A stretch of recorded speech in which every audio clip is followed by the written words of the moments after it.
Hay secretos que se entierran junto con los cuerpos, pero otros simplemente cambian de dueño. Mi nombre es Elias Mouren, y durante años trabajé en la única funeraria del pequeño pueblo de Ravensbrück. No soy un asesino, ni mucho menos un monstruo, aunque si alguien escuchara lo que estoy por contar, probablemente pensaría lo contrario. Mi oficio era sencillo, al menos en apariencia.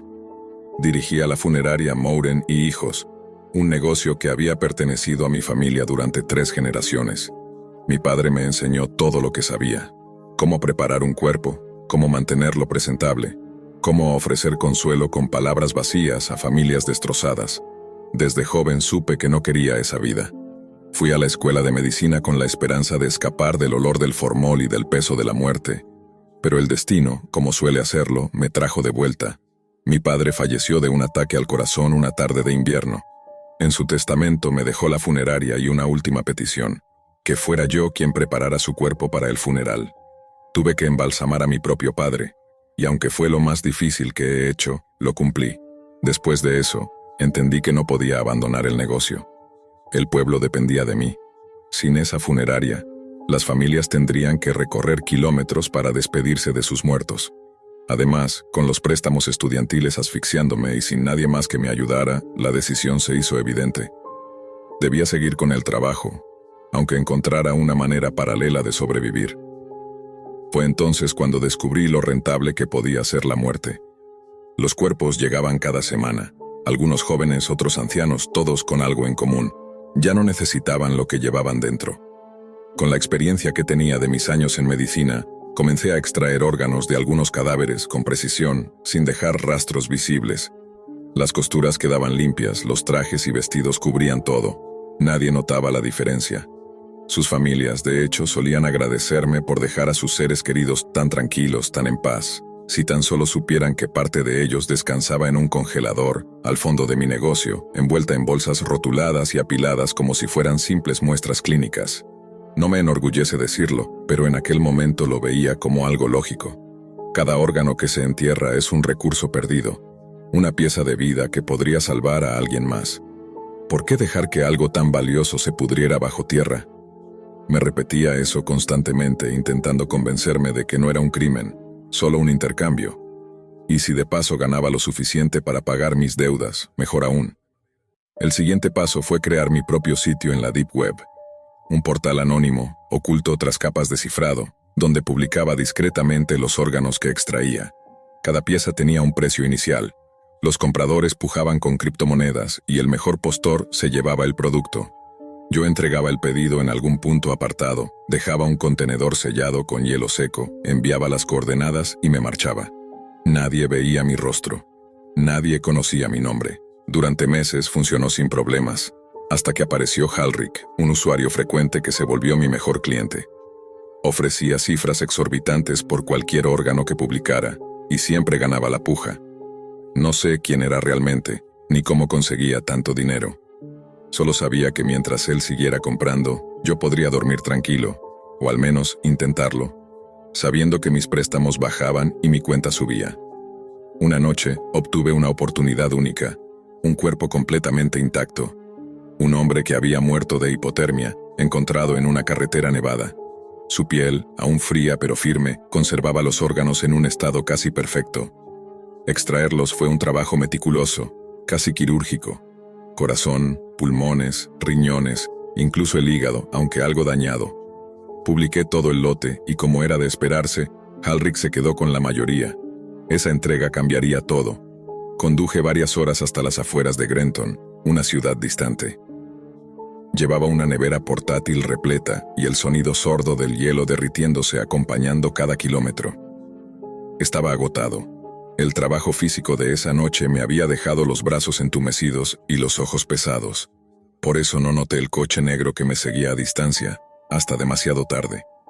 Primero lo vi en el espejo retrovisor, avanzando sin prisa, pero sin perderme de vista.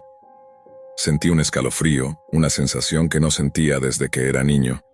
Miedo verdadero. Pensé que podría tratarse de la policía, que por fin alguien había descubierto lo que hacía en la oscuridad de mi sótano. Me aparté al borde del camino con la excusa de revisar el teléfono. Esperé que aquel coche pasara de largo, pero no lo hizo. Se detuvo justo al lado. El corazón me latía tan fuerte que apenas podía oír mi propia respiración. La ventanilla del coche bajó lentamente, revelando a un hombre de aspecto común, camisa blanca, rostro inmutable. Mantuve mi ventana cerrada. Fue entonces cuando vibró mi teléfono. Un mensaje. Era de Halric. Decía: «Mira a tu izquierda». Lo entendí todo al instante. El hombre del coche era mi comprador. Cuando el mensaje llegó, el mundo se estrechó a la ventanilla y al rostro del hombre a mi lado. La luz del interior de su coche delineaba su mandíbula como si fuera una estatua. Había algo demasiado tranquilo en su mirada. Le respondí con una pregunta escrita: «¿Eres tú?». Él sonrió apenas y me pidió que bajara el vidrio. No lo hice. Mi pulso golpeaba como un martillo en mis oídos. Durante años había operado en la Deep Web, un mercado hecho de sombras y direcciones cifradas, donde cada transacción se ocultaba tras capas de anonimato. Allí, los apodos eran más reales que los nombres, y los perfiles, como el de Halric, podían ser leyendas o monstruos dependiendo de quién contara la historia. Nunca me imaginé cruzarme con uno de esos apodos en carne y hueso, tan cerca que podía respirar su aire. La ventana siguió cerrada. Escribí otra vez: «¿Por qué estás aquí?». Él se inclinó hacia adelante y la sonrisa se agrandó, esa sonrisa con demasiados dientes, la clase de sonrisa que no se olvida. Me dijo, por mensaje, que le gustaba estar presente cuando recogía lo que había comprado. «Quiero ver cómo llega la frescura», escribió. Pregunté con tono sarcástico y miedo qué se proponía hacer con esos órganos. Su respuesta fue breve y directa: «Sashimi». No lo supe en ese instante, pero hay un momento en el que la incredulidad se convierte en terror puro, cuando tu hipótesis más negra no es ya una idea, sino la única explicación que encaja. Él explicó con una calma perturbadora que valoraba la calidad del corte, la textura en crudo. Hablaba de sabor y temperatura como si comentara sobre pescado en un restaurante de lujo. En pocas palabras, me dejó claro que no compraba órganos por razones médicas. Compraba para comérselos. El coche se quedó inmóvil. La noche alrededor pareció contener la respiración. Mi mente, rápida a veces por necesidad, buscó una salida racional. Tal vez decía una broma macabra. Tal vez era un sociópata que gustaba de asustar. Pero cuando apoyó la mano en el volante y me miró directamente, todos los intentos de racionalizar se deshicieron en polvo. Había en él una intención que no se disfrazaba de excusa.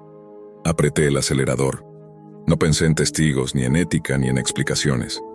Pensé en mí, en la nevera contenida en mi maletero, en los sacos rotulados en la oscuridad de mi taller, y en la posibilidad, horrible y precisa, de que estuviera intercambiando órganos por placer humano. Arranqué y me alejé con la respiración entrecortada, la carretera frente a mí siendo una cinta negra que quería tragármela. Apenas unos minutos después de poner distancia, hice algo que aún hoy me parece más simbólico que lógico. Rompí mi teléfono. Lo partí en dos y arrojé las piezas en una papelera iluminada por un farol. Era una acción impulsiva y ritualista, un intento de borrar el puente entre mi trabajo clandestino en la Deep Web y la vida real. Si no podía ser localizado, quizá podría pensar que la pesadilla no continuaría. Esa noche no volví a mi casa. Me quedé en el coche, temblando, con las manos manchadas de hielo seco y del esfuerzo físico del día. Pensé en los rostros de las familias que habían confiado en mí, en las veces que me habían estrechado la mano y agradecido por la tranquilidad que había devuelto a un difunto.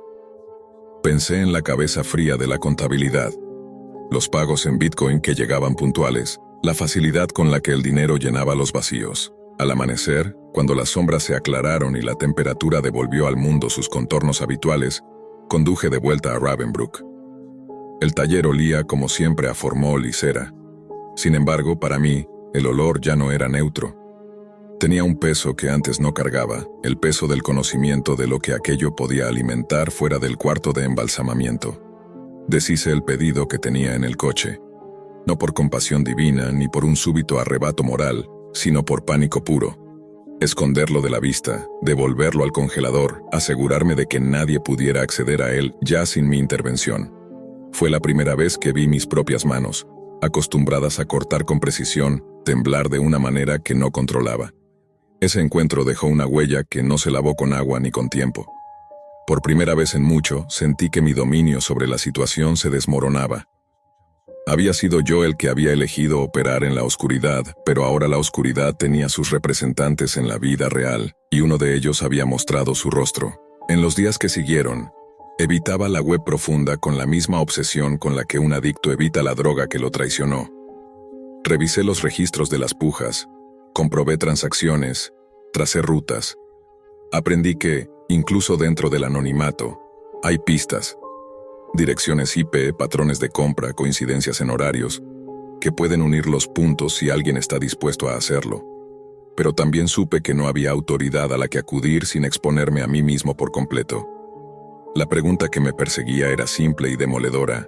Ahora que sabía la finalidad de algunos compradores, ¿seguía siendo mi responsabilidad mantener aquel mercado funcionando? ¿O mi silencio lo alimentaba? No hubo respuesta inmediata. Solo noches de insomnio y manos que se negaban a sostener herramientas con la misma ligereza de antes. Y por encima de todo, la sensación de haber cruzado una línea de la que quizá no había retorno. Durante semanas, el nombre de Halric se convirtió en una sombra constante. Cada vez que un coche pasaba frente a la funeraria de Ravenbrook, me asomaba con el corazón detenido, temiendo verlo allí, observándome desde la distancia. Pero nunca volvió. Ni mensajes, ni correos cifrados, ni señales en la Deep Web. Nada. Intenté continuar con el trabajo como si nada hubiese ocurrido, pero el silencio de la red profunda comenzó a volverse más opresivo que cualquier amenaza. Antes aquel anonimato era mi refugio. Ahora era una caverna que devoraba todo lo que yo era. Abría el portal donde solía publicar los listados y el cursor parpadeante parecía observarme, recordándome la monstruosidad que había convertido en rutina. Un día, mientras preparaba el cuerpo de una mujer anciana, una maestra del pueblo a la que todos querían, me detuve al mirar sus manos. Eran manos gastadas, arrugadas, con pequeñas manchas que hablaban de los años. Y de pronto comprendí lo que había hecho durante tanto tiempo. Había despojado a los muertos de su dignidad en nombre de la necesidad, y a los vivos, de la oportunidad de despedirse con verdad. Esa noche apagué las luces de la sala de embalsamamiento y, sin pensarlo demasiado, abrí mi computadora. Ingresé por última vez a la Deep Web, al sitio que yo mismo había construido. Cada publicación, cada registro, cada imagen, todo fue borrado línea por línea, hasta que el portal quedó vacío. Luego desconecté el servidor y lo destruí físicamente. Fue la primera vez en años que sentí algo parecido a alivio. Pero el remordimiento no se borra tan fácil como un sitio web. La conciencia es un eco que siempre vuelve, incluso en el silencio. Pasaron meses, y poco a poco, algo en mí cambió. Empecé a recibir solicitudes de hospitales locales para colaborar en campañas de donación voluntaria de órganos. Al principio dudé, pero terminé aceptando. Comencé a ofrecer charlas en escuelas, reuniones comunitarias, funerales, explicando a las familias cómo un solo donante podía salvar varias vidas. Tal vez era una forma de pagar mi deuda, o de limpiar la memoria de mi padre, quien jamás habría imaginado lo que su hijo hizo bajo el mismo techo que él construyó. A veces, mientras relleno formularios o preparo una ceremonia, siento todavía ese olor metálico del formol mezclado con hielo seco. Cierro los ojos y lo veo. El rostro de Halric, sonriendo desde la oscuridad del coche, con esa mirada hambrienta. No sé si sigue vivo, si encontró a alguien más que le venda lo que yo le negué, o si terminó convirtiéndose en lo que siempre fue, un fantasma digital, perdido en los túneles infinitos de la red oscura. Yo sigo aquí en la superficie. Trabajo con los muertos, pero ya no les robo nada. He aprendido que hay formas de servir a la muerte sin traicionar a la vida. No puedo borrar el pasado, ni los cuerpos que manipulé, ni las noches en que mis manos fueron instrumentos del mercado más inmundo del planeta. Pero sí puedo hacer algo con lo que queda de mí. Cada vez que una familia accede a donar los órganos de su ser querido, cada vez que una vida se salva, siento que un fragmento de mi propia oscuridad se disuelve un poco más. A veces pienso que mi castigo no es el recuerdo, sino la redención, porque redimirse significa vivir sabiendo que nunca volverás a ser inocente, y sin embargo, lo intentas. La Deep Web me enseñó que el anonimato puede convertir al ser humano en su propia sombra, pero también me enseñó algo más, que incluso en la oscuridad, algunos aún eligen encender una luz, aunque nadie los vea hacerlo. Hay personas que eligen la soledad, y otras que simplemente terminan refugiadas en ella. Yo pertenezco al segundo grupo. Durante los últimos 5 años he vivido apartado del mundo exterior, confinado en un pequeño apartamento en los límites de la ciudad de Lunaris, un lugar tan silencioso que incluso el reloj parece cansarse de marcar las horas. Algunos dirían que mi estudio es sofocante, un espacio reducido donde el aire se estanca. Pero para mí, este encierro es sinónimo de paz. Aquí sé que nada ni nadie puede alcanzarme. Conozco cada rincón de este lugar, cada sonido del piso cuando cruje, cada sombra que se proyecta al anochecer. Mantengo siempre las cortinas cerradas y la ventana sellada. No porque tema al mundo, sino porque el mundo me recuerda cosas que preferiría olvidar. Sin embargo, no siempre fui así. Hubo un tiempo en el que era solo un niño normal, tenía una familia, un hermano mayor y unos padres que, aunque no estaban mucho en casa, solían hacer lo posible por demostrarnos que nos querían. Vivíamos en una casa grande, en una zona residencial de las afueras de Kalner, donde las noches eran tranquilas y los vecinos siempre parecían sonreír, aunque sus ventanas estuvieran cerradas. Mi hermano, Elian, era casi 10 años mayor que yo. Muchas veces tuvo que cuidar de mí mientras mis padres trabajaban hasta altas horas de la noche. Recuerdo más su voz que la de mi madre. Era él quien me preparaba la cena, quien se aseguraba de que hiciera mis deberes, quien me dejaba quedarme despierto para ver películas cuando creía que mis padres no se enterarían. A veces me pregunto cómo lo soportaba. Debió de ser frustrante para un adolescente tener que cuidar constantemente de un hermano pequeño, pero jamás lo demostró. Su paciencia era infinita, o al menos eso creía. Yo, por mi parte, trataba de ser invisible, de no ser una carga. Era un niño callado, reservado, siempre intentando no molestar. Incluso en casa, prefería encerrarme en mi habitación a hablar.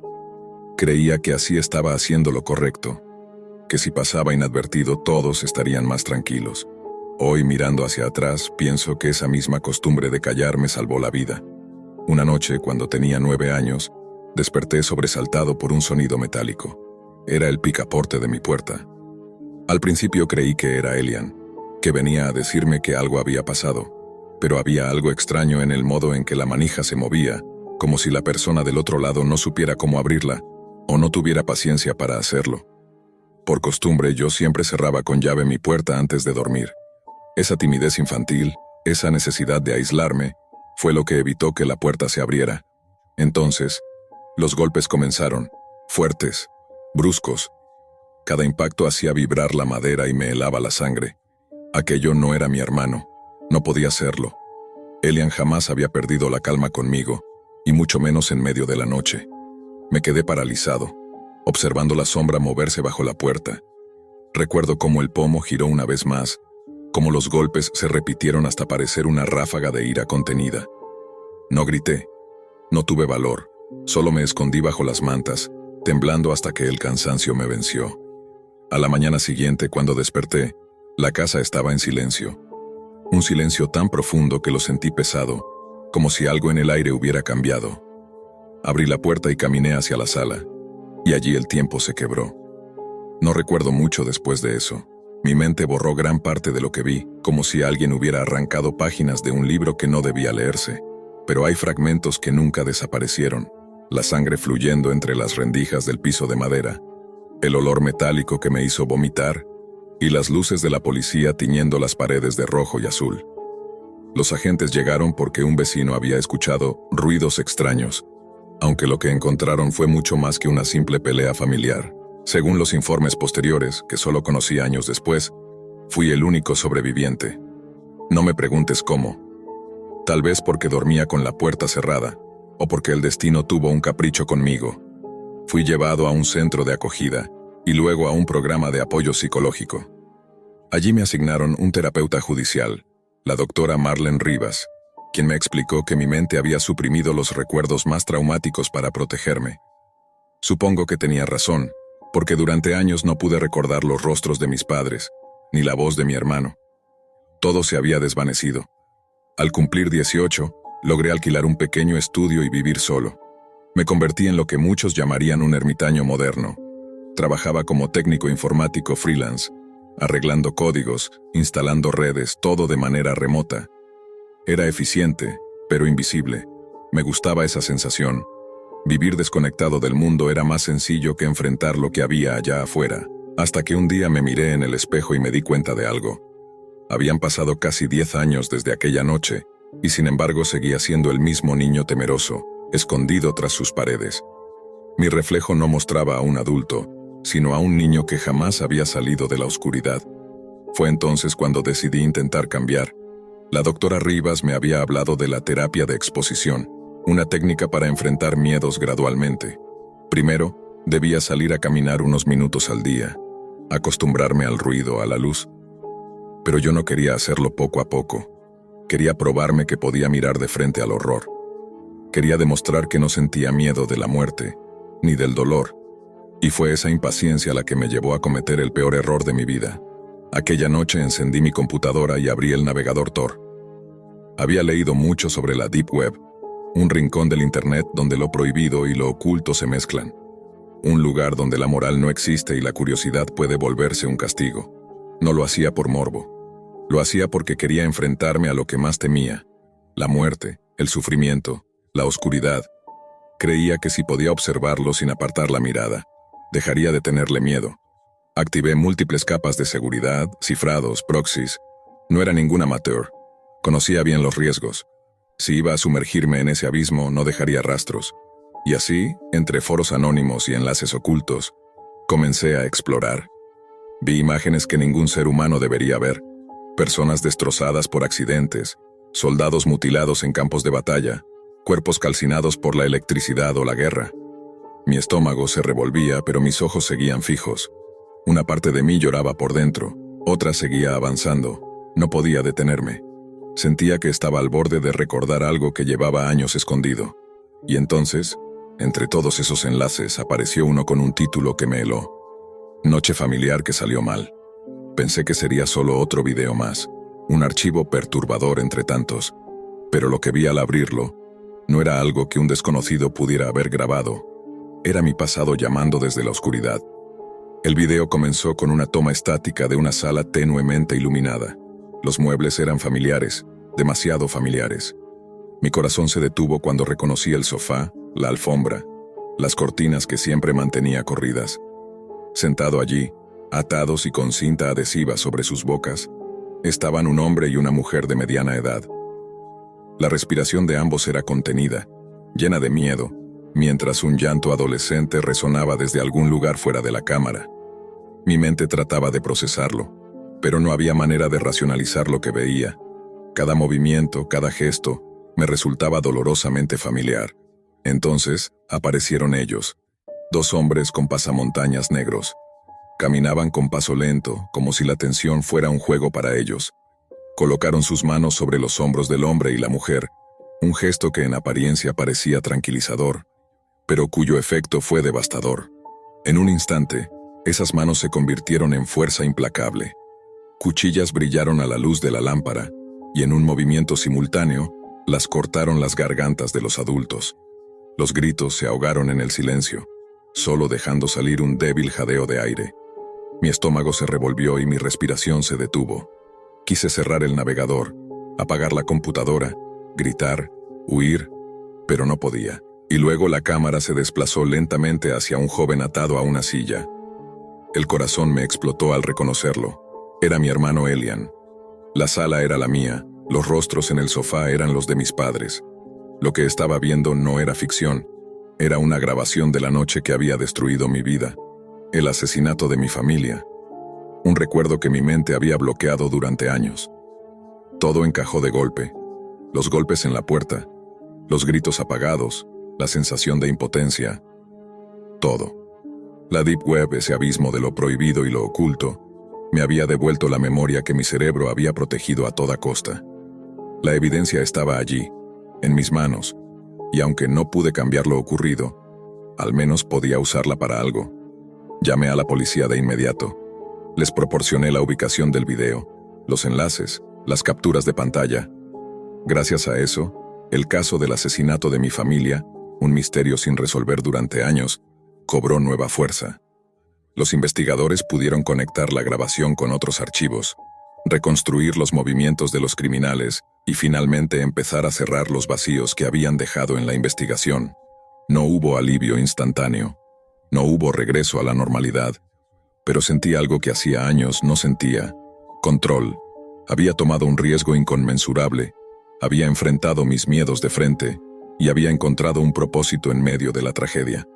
Mi vida de reclusión, de aislamiento y de terror reprimido había terminado de la manera más inesperada, con una confrontación brutal con la verdad.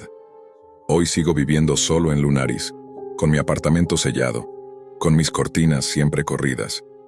Pero ya no es un refugio de miedo, es un lugar donde he aprendido a recordar y a enfrentar lo que ocurrió.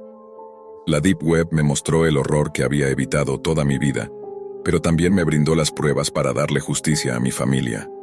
No es un final feliz, nunca lo será, pero es un final con sentido. A veces, cuando reviso los archivos digitales y las conversaciones encriptadas que recopilé, me doy cuenta de lo frágil que es la línea entre el mundo visible y el que permanece oculto, entre la seguridad que creemos tener y la realidad que acecha detrás de cada clic, entre la memoria y el olvido, entre la vida y la muerte. Y sé, sin lugar a dudas, que no todos los que se aventuran en esos caminos oscuros regresan. Yo tuve suerte, pero también pagué un precio que nunca dejaré de sentir. La curiosidad, el miedo y la obsesión se entrelazaron aquella noche, y aunque sobreviví, comprendí que el abismo de la Deep Web no perdona a quienes no saben mirar con cautela. Porque no se trata solo de lo que uno ve. Se trata de lo que uno recuerda, de lo que decide enfrentar, y de cómo el pasado puede acechar incluso los lugares que creemos más seguros. Hoy cierro las cortinas, respiro hondo y sigo adelante. Pero cada vez que escucho un golpe en la puerta, por pequeño que sea, recuerdo que hay puertas que nunca deberían abrirse. Y hay verdades que, aunque dolorosas, no pueden ignorarse. Durante la secundaria desarrollé una dependencia que, vista con distancia, suena como una nimiedad que se salió de control. Me volví adicta a las compras. Como muchas chicas de mi edad, me interesaban la ropa, la estética y, sobre todo, la idea de llamar la atención de ciertos chicos. En mi caso había uno que me obsesionaba, un joven de familia acomodada llamado Lucas Trent. Para alguien como él, la mayoría éramos invisibles y no vestíamos marcas exclusivas, esas prendas que parecían diseñadas para separar mundos, las que costaban más que lo que cualquier estudiante podía ganar en un mes con trabajos a tiempo parcial. Con la perspectiva que dan los años, me cuesta discernir qué había detrás de esa atracción, probablemente una mezcla de inseguridad y vanidad adolescente. Lo cierto es que estaba dispuesta a cualquier cosa para conseguir esas piezas limitadas que Lucas notaría. Quería la ropa que requiere acampar frente a la tienda la noche anterior, la que sale en filas y en listas de espera.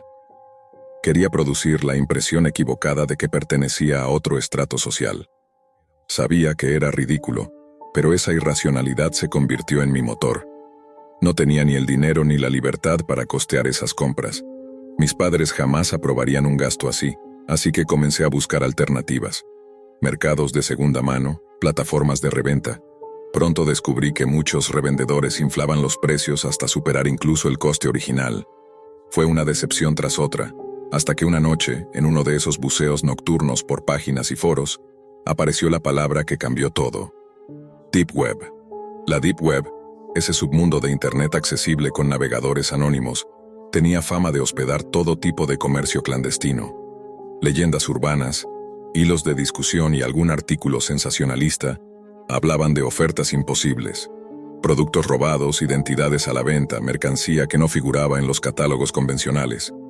En un momento en que ya había agotado opciones más seguras, la curiosidad y la desesperación me empujaron a explorarla. Abrí el navegador Tor, me moví por menús torpes y listados crípticos, y comencé a buscar ropa exclusiva en sitios que prometían lo prohibido. Encontré lo que buscaba, pero no como lo imaginaba. Algunas piezas aparecían a precios apenas inferiores al retail, otras venían dañadas o con descripciones que sugerían procedencias dudosas. La Deep Web no fue esa solución instantánea de película. Estaba a punto de cerrar la pestaña, frustrada, cuando un banner en una esquina llamó mi atención. Datos de tarjetas de crédito a la venta por una suma ridícula. La propuesta era directa y perturbadora. Por poco dinero podía obtener la información necesaria para comprar en cualquier tienda online sin usar mi tarjeta. En ese momento mi juicio falló. Pensé en la facilidad de la transacción, comprar la información, adquirir lo que quería y recoger los paquetes sin que nadie sospechara. Compré la información, pagando en Bitcoin como exigen esos mercados, y la cuenta que utilicé no tardó en permitir compras. Al titular ficticio que usé en mi cabeza lo llamé Ethan Cole. Fue su tarjeta la que, a partir de entonces, me abrió todas las puertas. Con la tarjeta de Ethan, mis posibilidades cambiaron. Pedí chaquetas, zapatillas, accesorios de edición limitada. No hacía envíos a mi casa. Había una casa abandonada en el barrio que usé como dirección de facturación. Desde fuera parecía habitada solo por descuido, césped crecido, persianas torcidas. Era perfecta. Yo, pequeña aún para mi edad, me colaba por una ventana trasera cuando llegaba un paquete, lo recogía y me iba sin dejar rastro. El ritual tenía algo de furtivo y de poderoso, la sensación de burlar las reglas, de pertenecer momentáneamente a ese mundo que admiraba. La Deep Web me había prometido anonimato y resultados, y por un tiempo así fue. Pero la clandestinidad trae su propio riesgo. Un día, mientras esperaba una chaqueta muy cara, golpes en la puerta sacudieron el caserón. Al principio pensé que era el repartidor. Luego empezaron a gritar el nombre de Ethan Cole con ira. Sentí que la sangre se me helaba. Mi mano tembló porque yo había estado usando esa identidad para comprar. Mientras me sentaba paralizada en el sofá polvoriento, un estrépito seco rompió el silencio. Un jarrón hecho añicos y luego un agujero de bala humeante donde hasta hacía segundos había estado la decoración de la sala. No pensé. Salí por la ventana trasera y corrí hasta perder de vista aquella casa. El sonido de disparos se desvanecía detrás de mí. En los días siguientes la noticia llegó con la frialdad de los titulares. Un hombre llamado Ethan Cole había sido asesinado en un ajuste de cuentas relacionado con el crimen organizado. No pude confirmar la veracidad completa de la información, pero el patrón cuadraba. El nombre, las transacciones, la ubicación de las entregas. Había utilizado la Deep Web para acceder a un atajo. Ese atajo había arrastrado consecuencias que superaban mi intención original de impresionar a un chico. Nunca volví a pisar esa casa abandonada. Tampoco regresé a la Deep Web. Lo que empezó como una búsqueda banal de aceptación y estatus terminó convirtiéndose en una lección dura. Algunos medios esconden peligros reales, y el anonimato digital no exime del alcance de las redes que comercian con información y violencia. Después de aquel incidente, mi vida cotidiana se volvió un territorio minado de paranoia y miedo. Cada sonido extraño, cada mensaje inesperado, me hacía temer que los ecos de mis acciones en la Deep Web me alcanzaran. Nunca había comprendido del todo la gravedad de lo que había hecho. No era solo robar datos de alguien, ni comprar productos que no me pertenecían. Había entrado en un mundo donde las reglas de la vida y la muerte eran distintas, donde un error podía ser definitivo. Pero la adolescencia, mezclada con la obsesión, no desaparece de un día para otro. Por un tiempo continué comprando con la tarjeta de Ethan, ahora con extremo cuidado. Evitaba envíos grandes o llamativos y cambiaba constantemente la casa de facturación, siempre dentro de un radio que me permitiera escabullirme si algo salía mal. La Deep Web se convirtió en una especie de obsesión secreta, no solo por las compras, sino por el conocimiento de que existía un lugar donde las reglas normales no aplicaban y donde podía sentir por primera vez que tenía control sobre algo que mi vida cotidiana no me ofrecía. Con cada paquete recibido en casas abandonadas o direcciones temporales, la adrenalina crecía. Sabía que estaba jugando con fuego, pero la combinación de riesgo, anonimato y el simple placer de tener lo que quería era intoxicante. La ropa, las zapatillas, los accesorios de edición limitada. Cada artículo era un recordatorio de mi ingenio y a la vez de mi descuido. Todo cambió una noche en que pedí un abrigo especialmente caro y exclusivo. Al llegar al punto de entrega temporal no había nadie esperándome, ni señal de un mensajero. La calle estaba desierta, pero había un sobresalto inquietante. Notas pegadas en puertas, miradas extrañas de personas que parecían vigilar el vecindario. Algo dentro de mí gritaba que ya no podía seguir así. La Deep Web, que antes parecía un portal a un mundo secreto y controlable, se había vuelto imprevisible y amenazante. Fue entonces cuando entendí que no se trataba solo de ropa ni de impresionar a Lucas Trent. Había cruzado un límite ético y legal que no tenía vuelta atrás.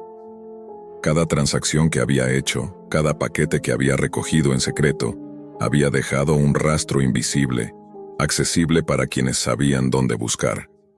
Ethan Cole no había sido un simple nombre, había sido un humano real, y yo había manipulado su identidad para beneficio propio. Las consecuencias, como había visto con su muerte, podían ser mortales. Decidí, entonces, cortar todo vínculo con ese mundo. Cerré mi acceso a la Deep Web, eliminé cualquier dato almacenado y, lo más importante, nunca volví a intentar utilizar identidades ajenas. Dejé de perseguir a Lucas, dejé de lado la obsesión por las marcas y gradualmente, mi necesidad de reconocimiento externo se diluyó frente a la realidad de que había estado jugando con fuerzas que no comprendía. Años después, la historia permanece en mi memoria como una advertencia constante. La Deep Web no es un juego, y los atajos que parecen inofensivos pueden derivar en consecuencias irreversibles. La combinación de curiosidad, codicia y la obsesión por la aceptación me había llevado a un límite que no debería haber existido. Nunca regresé a la casa abandonada, nunca volví a la Deep Web, y nunca más utilicé información de otra persona para obtener ventaja en el mundo real. Lo que comenzó como una travesura adolescente terminó siendo una lección de vida. Algunas puertas no deberían abrirse, y algunas curiosidades tienen un precio demasiado alto. Ahora, cada vez que escucho hablar de la Deep Web, lo hago con respeto y temor, porque lo que parecía un mundo paralelo, lleno de oportunidades fáciles y secretos, es en realidad un lugar donde la línea entre el peligro virtual y el real desaparece por completo. Me llamo Martín Ríos. Tengo 22 años y acabo de terminar una maestría. Antes de entrar en lo que voy a contar, necesito que entiendas de dónde vengo y por qué estoy exponiendo esto. Crecí con la curiosidad tecnológica pegada a la piel. A los 12 años, mi padre me dejó una laptop vieja y con ella aprendí a moverme por el mundo digital sin supervisión. Mientras otros chicos hablaban de salidas y fútbol, yo buscaba puertas que la mayoría no sabía que existían. La primera vez que alguien me habló de la Deep Web fue como recibir una llave a un sótano secreto. Me prometieron que allí había información y rutas a cosas que no aparecen en un navegador corriente. Empecé a investigar, a buscar atajos, proxies y comandos para enmascarar IPs. Aprendí rápido a ocultarme, a fragmentar mi identidad en alias, a leer foros que funcionaban con reglas propias y peligrosas. Tuve 3 nicks que rotaban según el riesgo. Solo una persona en la vida real supo que esos alias eran míos. Alejo. Alejo era más que un contacto. Era mi enlace directo con lo más profundo de la red. Pasaba horas en la Deep Web de un modo que yo no lo hacía y por eso le di mi confianza con la facilidad de quien cree saber lo que hace. No compartíamos apellidos ni información personal. Esa era nuestra forma de protección. Con él conversé interminables noches. Con él me sentí seguro hasta el día en que no lo estuve. Durante la universidad compartí habitación con alguien que, fuera del campus, traficaba. Ese compañero no figuraba en los expedientes. Tenía sus propios circuitos y conexiones. Yo, por mi parte, aprendí a vincular lo digital con lo material. Conseguía rutas y proveedores en foros, mi compañero hacía el resto en la calle. Era una economía pequeña, silenciosa, que nos daba la sensación de control. Con el tiempo, aboné mis búsquedas con más pantallas y más paciencia. Monté monitores, automaticé consultas, descifré fragmentos de código que a otros les parecían indescifrables. Encontré administradores que se presentaban con identidades anodinas durante el día y que, por la noche, operaban nodos en la oscuridad. Esa normalidad escondía puertas que, una vez abiertas, no siempre se cerraban igual. Una noche, en un chat profundo donde circulaban nombres y enlaces que la mayoría no veía, Alejo me avisó que alguien había posteado un recurso que nadie había logrado desencriptar. En la sala había perfiles solitarios y otros que parecían viejos lobos de la red. Algunos referían al autor como un programador recluso, un tipo al borde del genio y de la obsesión. El enlace que nos dieron llevaba a una estructura encriptada con un subtítulo que algunos, en voz baja, llamaban Cuerpo Frío. Por orgullo y curiosidad, y empujados por la adrenalina del hallazgo, nos metimos en el proceso de desencriptado. Habíamos visto cosas perturbadoras antes, habíamos subestimado nuestro propio umbral. Lo que apareció esa noche en mis pantallas fue distinto. Dejó en mí una marca que no quiere cerrarse. No voy a reproducir direcciones ni comandos. No quiero dar espacio a la curiosidad imprudente. Lo que sucedió fue que, tras varios pasos técnicos, mis monitores comenzaron a llenarse de ventanas. Texto rojo sobre fondo oscuro, advertencias en HTML que decían que si habías llegado hasta allí quizá no pertenecías. En la pantalla central una pregunta simple, ¿sí o no? Acepté. Fue un acto automático, casi infantil. La segunda ventana activó un chat que pedía un nombre. Pronto la sala se llenó de alias. Reconocí el de Alejo. Había docenas de personas. En un momento, el feed de video empezó a reproducir imágenes que inicialmente parecían inestables, como si la cámara estuviera en un sótano. La resolución mejoró en cuestión de segundos y lo que vi dejó de ser suposición. No era un video viejo ni una recreación. Era una transmisión en vivo desde la parte más oculta de la Deep Web. En la pantalla aparecían personas sometidas. La tensión y el miedo eran palpables aún a través de la pobre calidad del video. Un hombre sostuvo un cartel que confirmaba el nombre que ya circulaba en la sala. Otro, con esfuerzo y en un inglés a medias, dio la bienvenida a los espectadores. Lo que siguió fue una cadena de acciones directas contra seres humanos ante una audiencia que escribía comentarios como si participara en un foro de votación. No describiré con lujo de detalles las acciones. No quiero reproducir violencia gráfica ni alimentar el horror. Baste decir que aquello fue real, brutal y descaradamente transmitido para el consumo de quienes miraban desde la seguridad de sus alias en la Deep Web. Lo que me heló fue la interacción. Usuarios en la sala empezaron a pedir, a ordenar, a festejar. Las frases en inglés que alcanzaba a leer exigían más. La transmisión respondía a esa demanda. En un momento, alguien con una máscara miró directo a la cámara. Su gesto, su manera de sostener la mirada, eran una amenaza ritualizada, la violencia convertida en espectáculo. Fue entonces cuando la ventana del chat comenzó a mencionar a Alejo y a mí por nuestros alias. De repente, nuestros nicks se repetían sin cesar en una corriente que nos señalaba como parte de esa audiencia. No éramos simples espectadores, éramos nombres en una lista que había sido detectada por quienes administraban el show. Entré en pánico. Intenté cerrar las ventanas, pero muchas no respondían. Estaban congeladas por procesos que no conocía. Desconecté mi equipo de la corriente. Al cortar la electricidad, la conexión y la transmisión se extinguieron. Sentado en la oscuridad de mi habitación, me quedé temblando. No dormí en días. La culpa de haber presenciado sin poder hacer nada fue una segunda herida. Traté de contar lo ocurrido a amigos, pero para la mayoría era simplemente otra historia de cosas raras en la red que yo, dada mi trayectoria, solía exagerar. Nadie entendió del todo que aquello no era un video shock ni una broma cruel. Era algo en vivo, en la Deep Web, donde la improbabilidad se mezclaba con la posibilidad más siniestra. Cuando volví a encender la computadora, encontré mensajes de Alejo con archivos adjuntos. Esperaba hablar con él, buscar explicaciones. En vez de eso vi fotografías mías tomadas de redes, instantáneas de mi universidad, direcciones, correos y alias. Incluso aparecían datos de mis familiares y, al final, una imagen con mi exnovia y una dirección IP superpuesta. Fue entonces cuando supe que alguien nos había rastreado. No tengo idea de cómo lograron reunir tanta información sobre mí. Le escribí a Alejo preguntándole qué había pasado. No tuve respuesta. Hasta hoy sigo sin saber dónde está ni qué le pasó desde que esa transmisión comenzó. Vivo con la certeza de que la gente detrás de esa pantalla puede encontrarte a ti y a los tuyos si se lo proponen. Por eso lo digo claro ahora, no busquen esa parte de la Deep Web. No intenten validar rumores ni conectarse por curiosidad. No es una historia para alimentar el morbo, es una advertencia nacida de la experiencia. La policía, en su mayoría, no puede seguir estas rutas con la rapidez y el alcance necesario. Y los responsables operan en capas que transforman el anonimato en arma. Yo era, hasta entonces, alguien que se creía invisible. Aprendí que la invisibilidad es relativa y que la red más profunda puede encontrar una manera de devolver la mirada. Nunca volveré a esa sección de la web. Nunca volveré a poner en riesgo a quien me importa.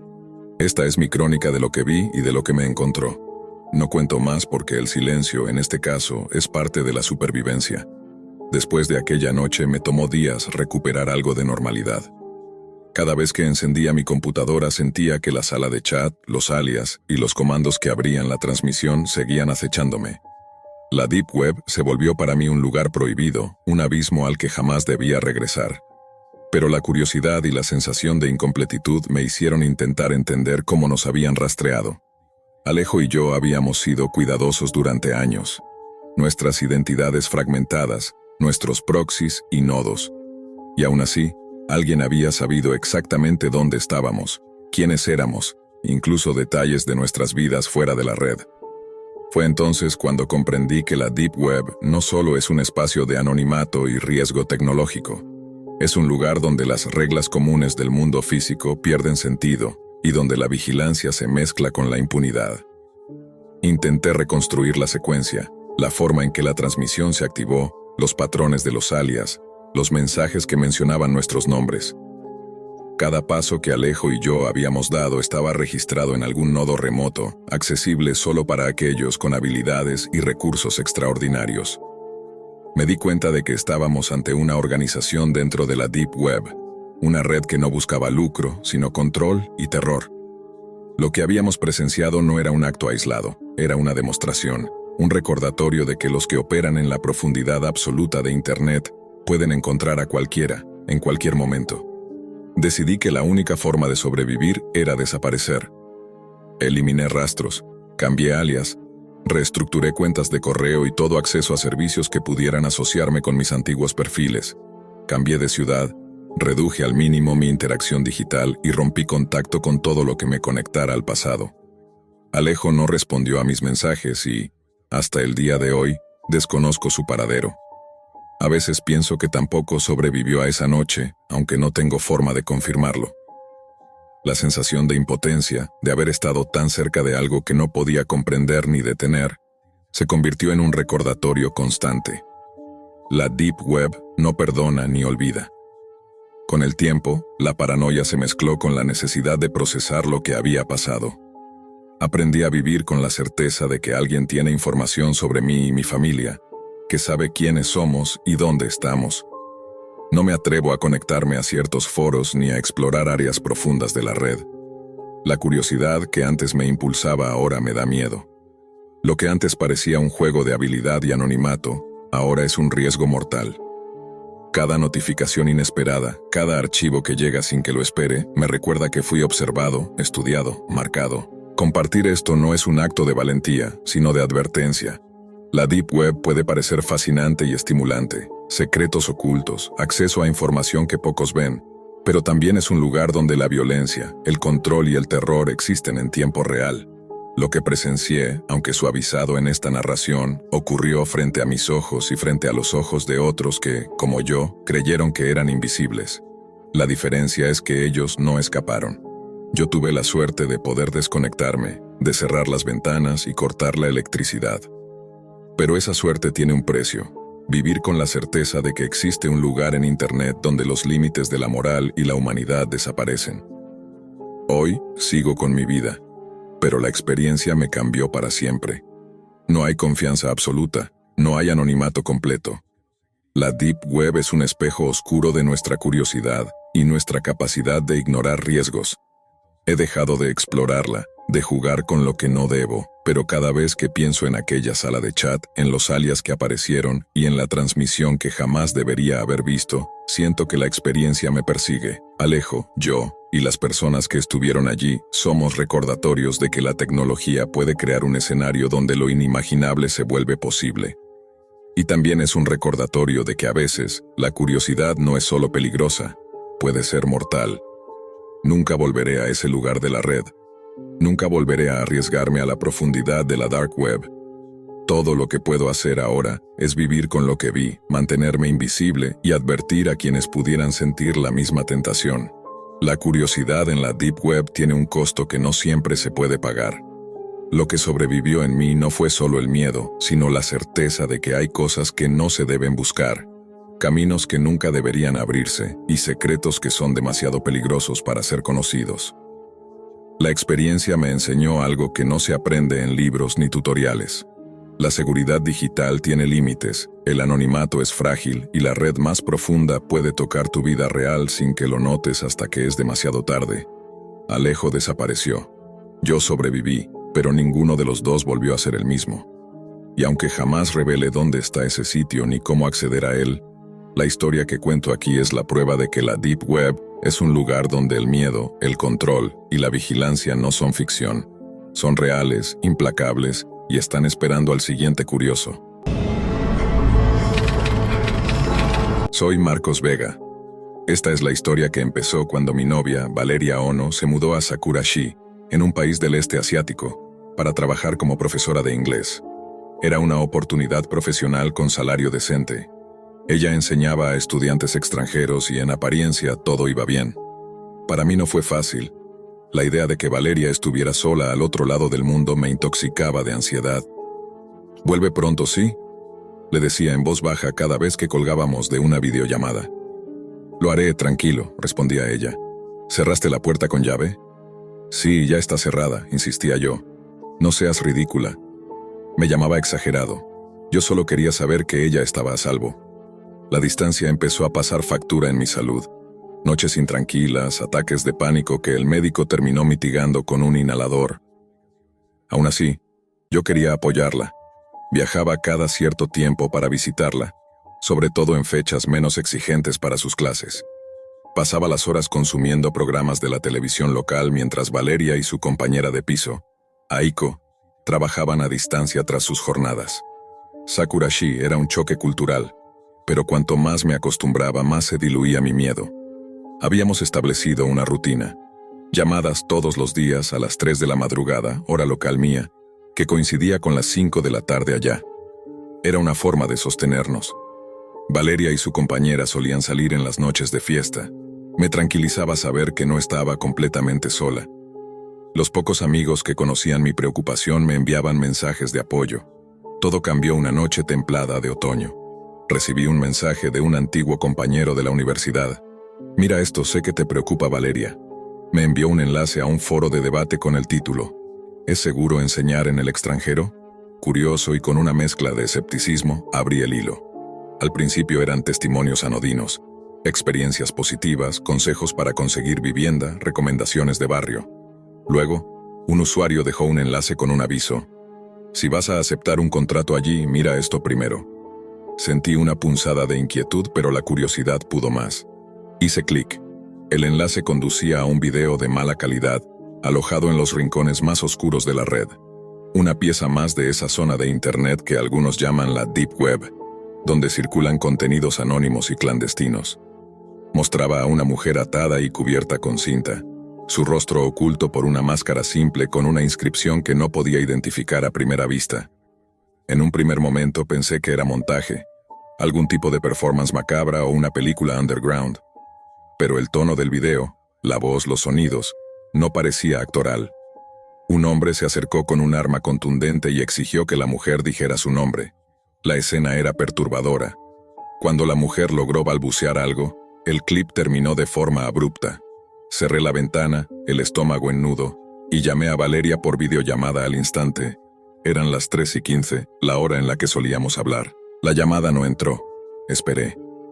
Pensé que quizás seguía en el instituto o con Aiko. Mientras me calmaba, repasé la red social donde Valeria publicaba fotos de sus salidas. Las imágenes del reciente festival de disfraces mostraban calles abarrotadas, luces, máscaras y risas. Pero algo me heló. En el fondo de varias fotografías aparecía la misma máscara que había visto en el video, colocada en el rostro de un hombre que se movía por la multitud, siempre mirando hacia donde estaban Valeria y Aiko. Cuando por fin respondió la videollamada, acepté con manos temblorosas. En la pantalla vi a Valeria y a Aiko. Las dos llevaban máscaras blancas con una palabra escrita en ellas. Una elección inquietante para un juego de disfraces. Intenté bromear para romper la tensión. ¿Qué juego están haciendo, chicas? No obtuve respuesta. El silencio en la línea era pesado. Detrás de ellas, una voz masculina ordenó con una calma terrible que transfiriéramos una suma de dinero a una cuenta determinada, y amenazó con consecuencias si no lo hacíamos. Lo que siguió fue una escena que se desarrollaba en tiempo real. Aiko, con la mirada fija en la cámara, Fue forzada a obedecer una instrucción que luego rompería cualquier sentido de seguridad que yo tuviera. Valeria, a su vez, hizo lo que le exigieron. Con las manos en la pantalla, la voz del hombre se dirigía a mí. Transfiere la cantidad ahora mismo o ellas pagarán las consecuencias. Entré en pánico.